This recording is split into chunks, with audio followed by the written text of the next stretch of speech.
And this was published in JAMA in 1974. You can see the citation right here. JAMA, April 8th, 1974. And these are the white spots that they attributed to. You can see these are just big singular ones versus small.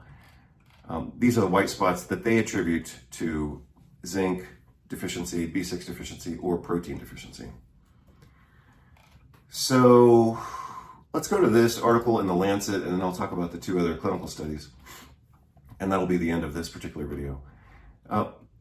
So I read this was published in The Lancet, I believe, was it 2007 or 2017? I don't recall. Let me see if I can find the citation real quick. Yeah, 2007. So I read this the other day because I was looking at information. I was trying to kind of go down the rabbit hole, so to speak, of the World Health Organization and how they used to be a legit organization and how they just became a total propaganda machine. So I was looking at that background data and I reread this article. Effective zinc supplementation on child mortality. I'm just going to read a few lines from this. I'm probably going to read everything that you see here colored, and then I might read a few of the other highlighted parts, but we'll see if that's worth it. Malnutrition, including micronutrient deficiencies, is the leading risk factor for child mortality. About 30% of the world's population has zinc deficiency. Zinc is mainly contained in foods such as red meat that are expensive and in short supply in some countries. Paradoxically, of course, when people don't have access to meat, they have to eat something. And so they end up eating more vegetables and grains, which contain phytic acid, which then blocks the little bit of dietary zinc that they could otherwise absorb. Zinc has no tissue reserves. Turnover is rapid, especially during common gastrointestinal infections. So why would people lose zinc? What's going on, everybody? Dr. Vasquez here, coming to you. I suppose we're into Saturday afternoon now. I actually recorded this video earlier today, and that took about 40 minutes. But the video didn't turn out very well because I think I was rambling a little too much. And I got flustered at a point, which actually helped me make the point that I was making. But like I'm saying right now, I decided obviously to record the video again from scratch. In the other video, let's call it the first draft, which I could try to edit that and salvage it. I just don't know if it's worth it, but I could salvage it and try to put that at the end of this video, which I think that this video will be more efficient and also have a little bit more information, even though I am going to show you the other research that I was looking at that kind of flustered me. So it's kind of ironic, but part of what I was saying in the other video was that I was referencing an article that was posted in The Lancet in 2007, I believe. I was looking at that article in The Lancet talking about zinc, and I was pointing out one of the strategies used by the cult of medicine to perpetually misunderstand nutrition is they don't talk about doses. So a lot of times they don't. So here we had a commentary or editorial in The Lancet, one of the most important medical journals on the planet. And so they're commenting on zinc supplementation to reduce mortality, especially in children, and they don't even talk about dosages.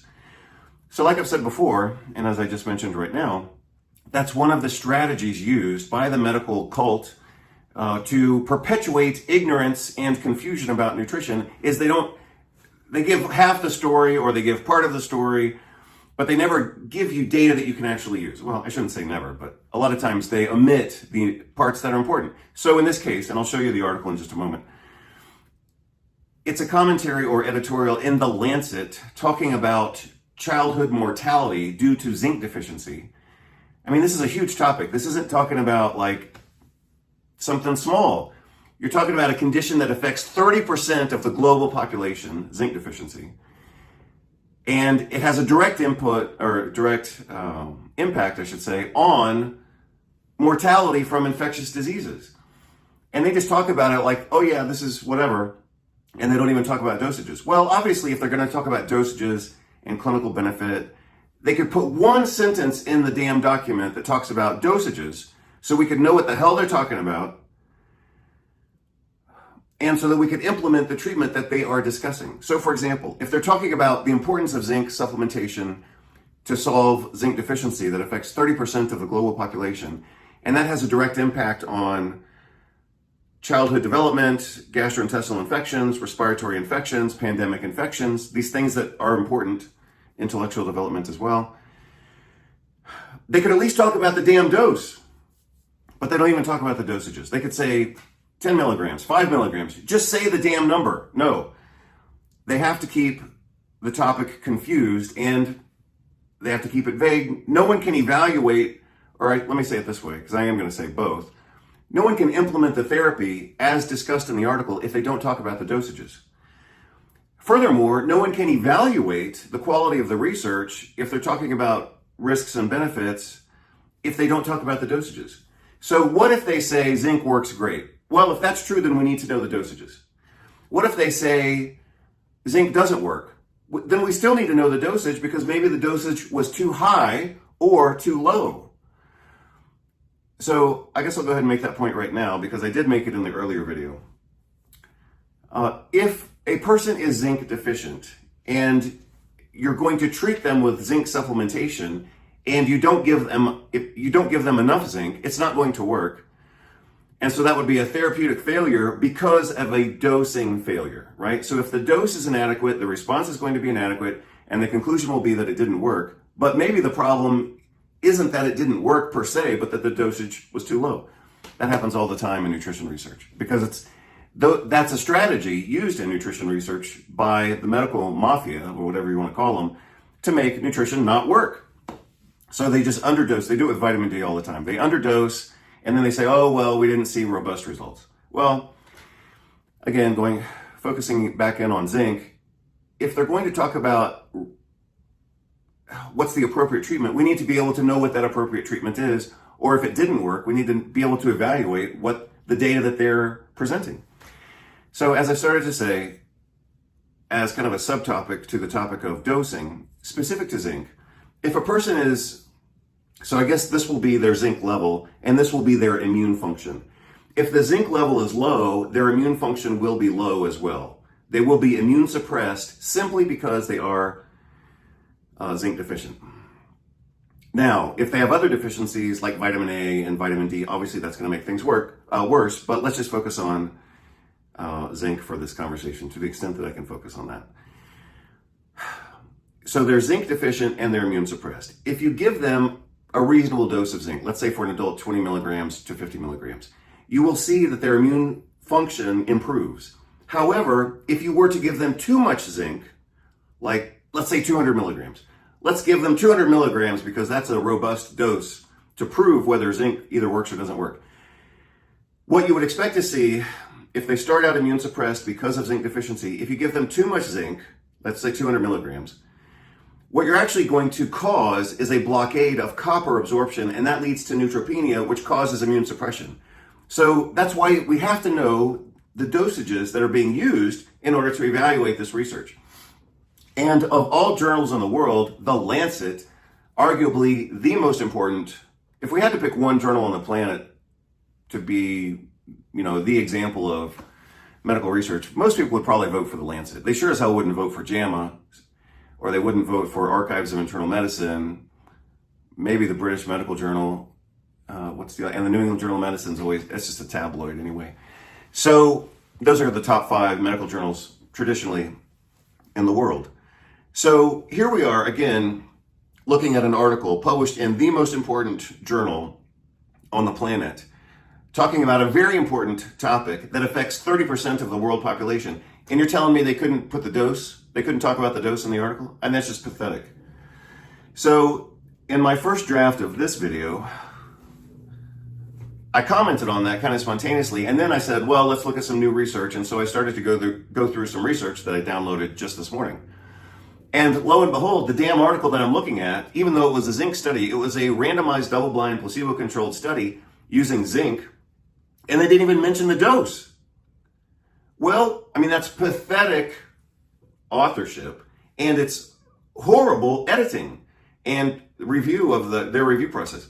So their review process in that journal, someone in there, if they were critically reading this article, they should have said, well, what the hell's the dose? So again, it was a bit ironic. That's what kind of derailed me from my first video this morning. And that is, I was commenting because I've seen that so many times. It is a defined strategy used by the cult of medicine to keep the topic of nutrition confused, and that is they fuck up the dose. They don't give enough, and so they don't get the results they need, or they give too much and it's a toxic dose like they do with bolus dosing of vitamin D, and then it doesn't work. So we have to be very clear on what the dose is. Not simply to be practical in terms of implementing the treatment, which is just common sense, but to know if they sabotaged the research. So for that reason, I am re-recording my earlier video. And I'm going to use the template that I developed last year when I was happily in Patagonia, Argentina. And that's this facile pharmacology acronym. F stands for function, A stands for administration, C stands for cautions or contraindications or just clinical context, I stands for interactions, could be also indications, but specifically for interactions, I'm looking at drugs and diseases. L is for labs, and then optional would be explanation, exceptions, employment, things like that. So the E is somewhat optional. It could just be commentary, or you'll see that I add a little bit of commentary on the next page. So as soon as my computer, which is kind of behaving rather slowly right now, as soon as my computer responds, we will move on to the page specific to zinc. So hopefully that's going to be this page right here. So this is the facile pharmacology of zinc. Zinc functions as an enzyme cofactor for literally hundreds of enzymes. So I'm not going to list them out. Like one of the more famous zinc-dependent enzymes is alkaline phosphatase, and you can actually measure that in the blood. And sometimes we think, oh, you know, if we do a metabolic panel or a chemistry panel and it happens to include alkaline phosphatase, some of them either do or don't these days. In the past, they always did. But anyway, if you look at an alkaline phosphatase level and it's low, then you would think zinc deficiency, among possibly other things. Zinc is very important for immune function, for the entirety of the immune system, but specifically also for creating thymic hormones like thymulin that regulate immune function against infection and also against autoimmunity. Zinc also functions as part of a transcription factor, and probably more than one, but the most iconic of the zinc-containing transcription factors is called a zinc finger. Really horrible name, like I've always hated that name. But it was called that because when they started to look at the molecular structure of this transcription factor, they noticed that it has a zinc molecule or an ion of zinc, and the protein kind of comes around, curves around the molecule or the element of zinc, and it also at the same time kind of grabs onto the DNA as it's fulfilling its function as a transcription factor. So I wish they had come up with a better name, but that's what they called it. They said this protein kind of looks like fingers wrapping around zinc, so that's why they called it a zinc finger.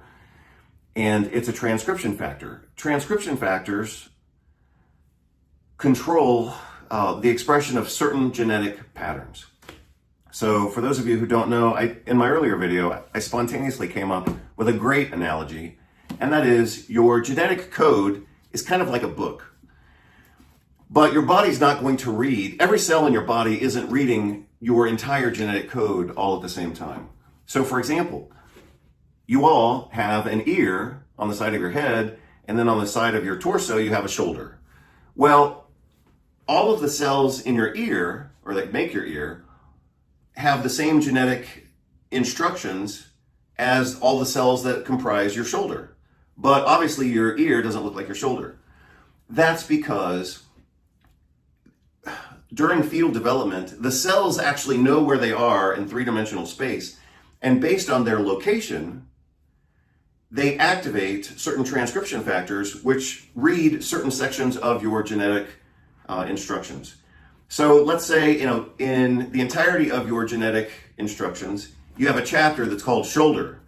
And so the cells during field development that are going to become that part of your body, they transcribe that aspect of your genetic instructions. And the parts of your body that are going to make an ear, they transcribe, they don't read the entire instruction manual. They only read the section that's specific to them. And that's why your ear, that's why your ear is different from your shoulder, and your shoulder is different from your spleen, And I'm looking at myself in the camera, and that's why I'm going backwards a little bit. That's why your spleen isn't the same as your liver over here, and that's not the same as your kidneys. So again, all of your cells in the body have the entire instruction manual, but they're not all reading all of the instructions. They're only reading the part that's specific to them, and part of how genetic information is transcribed selectively is by the use of transcription factors. So NF-kappa B is another very famous transcription factor that elaborates genetic information specific to inflammatory and immune responses. That's why we use inhibitors of NF-kappa B, because we want to inhibit the NF-kappa B nuclear transcription factor, because a lot of times it's overactivated. So anyway, that's one of the functions of zinc, is to participate in the transcription of genetic information. Later, perhaps I will also talk about estrogen-testosterone balance in the production of hormones, but also the reception of hormones. I'm going to save that toward the end. I'm going to save it toward the end because what I'm going to share with you, and I don't know if I'm the first person to ever say this, I'm going to present what will be, and what probably is, a paradigm shift. I'm going to talk about a paradigm shift in the understanding, or a way to understand zinc. And I've never heard anyone say this, so I invented it myself, but I'm not saying I'm the only one who's invented it. Maybe somebody else came up with it and they published it.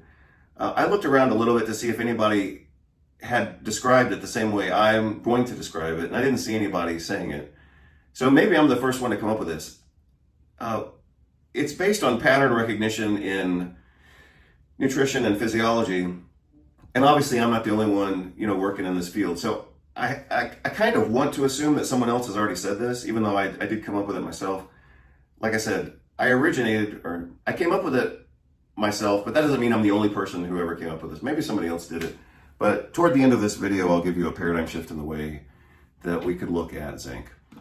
The recommended daily allowance for zinc for adults is 10 milligrams.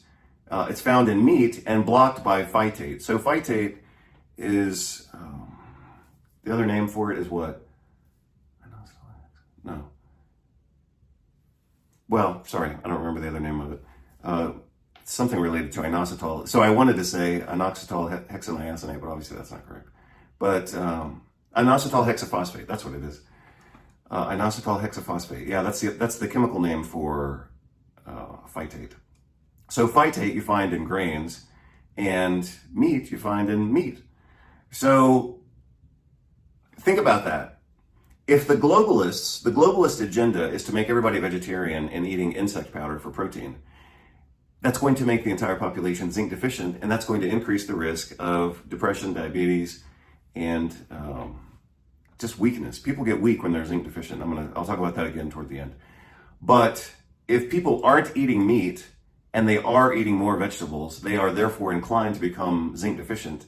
That stunts growth, it stunts intellectual development. It makes people just feel weak and pathetic, and it makes them more vulnerable to infections. So I'll talk about that more toward the end. So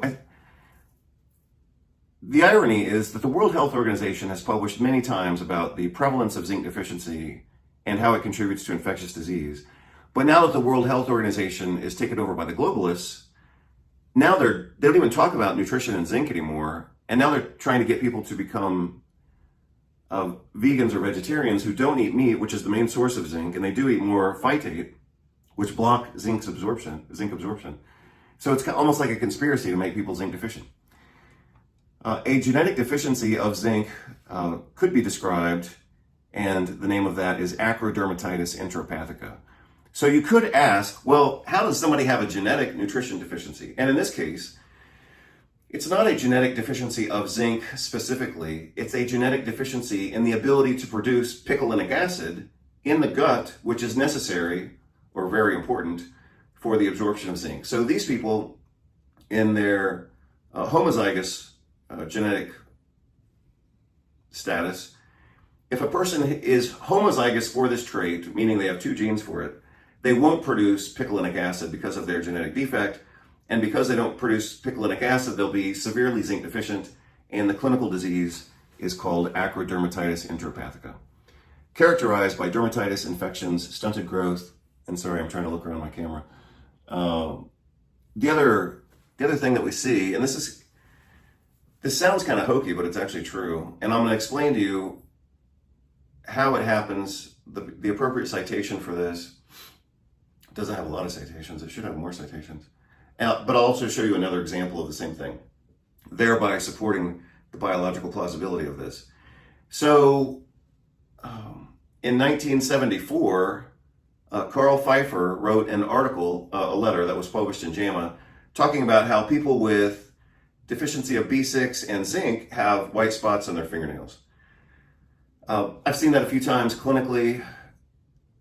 In one case, this was back when I was still studying chiropractic, I had a friend who had white spots on her fingernails, and I said, hey, that's a zinc deficiency.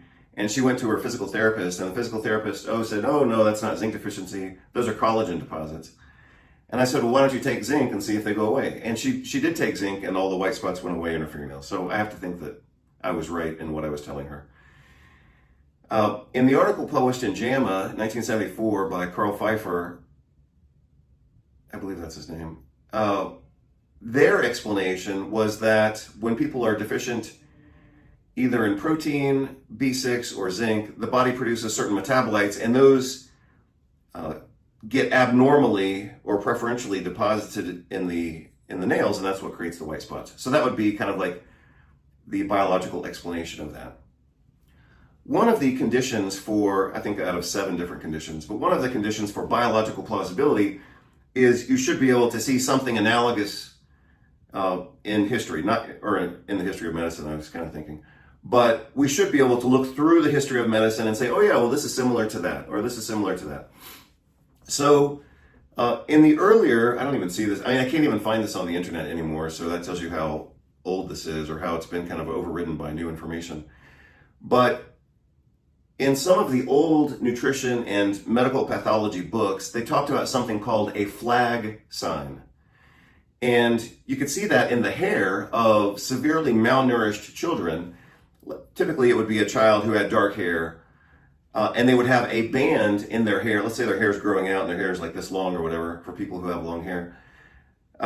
Somewhere in there, in the growth of that hair, the continuum of that process, you would see a white line, and that would be that would correlate chronologically with the time frame in which the kid was either severely malnourished or severely ill. And so basically what you're seeing with white spots in the fingernails correlating with zinc deficiency is the biologic equivalent of the flag sign, sometimes seen in the hair, but also can be seen in the fingernails. I'll show you some images from that research. As I finish this slide presentation, I'm going to show you some PDF articles and we'll talk about those. Let's go this way. Zinc, as I said before, blocks copper absorption and therefore is used as a treatment for Wilson's disease. Ionic zinc is directly virucidal. So like I said before, if we're using higher doses of zinc, some people might say, 25 or 30 milligrams. I would certainly say 50 milligrams. But at that point, we're blocking the absorption of copper and we need to therefore supplement, 1 or 2 milligrams of copper. The major drug interactions are acid blocking drugs, obviously block acid production, and your body uses acid production to break down meat, and that's the major source of zinc. So if a person's taking a drug to turn off their stomach, they're not going to digest, and they're not going to digest protein as well, and they're not going to ionize the zinc in order for it to get absorbed. So for that reason, acid blocking drugs such as H2 inhibitors and proton pump inhibitors, H2 blockers I should say, can create a vicious cycle where people become zinc deficient. So as I just said, hydrochloric acid in the stomach is necessary for protein digestion and therefore necessary for zinc absorption. But if a person is, let's say they get sick or they have some event that causes them to be zinc deficient, that's going to inhibit the production of stomach acid. So that can put them in a vicious cycle where zinc deficiency blocks production of stomach acid, and that blocks the appropriate digestion of protein and the absorption of zinc, so they get caught in a vicious cycle. So that would be another rationale for providing someone with at least, a month or two of zinc supplementation. If they've been on an acid blocking drug, you want to kind of restart their zinc system, so to speak, or their zinc status, so that they can then produce stomach acid if they're going to try to get off those acid blocking drugs. Apparently, the same thing is also seen in folic acid deficiency. So when people become folic acid deficient, they develop malabsorption in their gut, because their gut doesn't have enough folic acid to maintain the intestinal epithelium. So when people are folic acid deficient, they can't maintain their gut epithelium, so they develop a type of malabsorption that actually blocks them from absorbing folic acid. So that's also another vicious cycle. So that explains, both of those examples explain why sometimes we have to use nutritional supplementation at high doses in order to break those vicious cycles. ACE inhibitors apparently increase urinary loss of zinc. So you can bet that a lot of people are on acid blocking drugs and ACE inhibitors, and that would promote severe zinc deficiency. Serum zinc can obviously be measured in a medical lab, and it is an important test. I'm going to talk about that test more in just a moment. Or I guess I could talk about it right now. Yeah, I guess, well, let me keep making progress. I'm almost finished with this anyway. So at the end of this, I'm going to have a few comments, which could be kind of like a paradigm shift. So I'll come back to this page in just a moment. Let's talk about lab tests, as I just said that I would. So we're going to go to the PDF document that I already have ready. And so I downloaded this from LabCorp. This is just one of their samples. You can see that we're talking here about zinc in either plasma or serum, and they have a reference range, which you need to understand. They have a reference range between 44 and 115. So here's what you have to understand. This is a medical lab looking for severe zinc deficiency, not optimal zinc status. They are looking for severe zinc deficiency or severe zinc toxicity, such as drinking from water that's been contaminated by treated metal or galvanized metal, something like that. So this is not looking at optimal status. Many studies have been published talking about, well, what is the optimal level? And the optimal level seems to be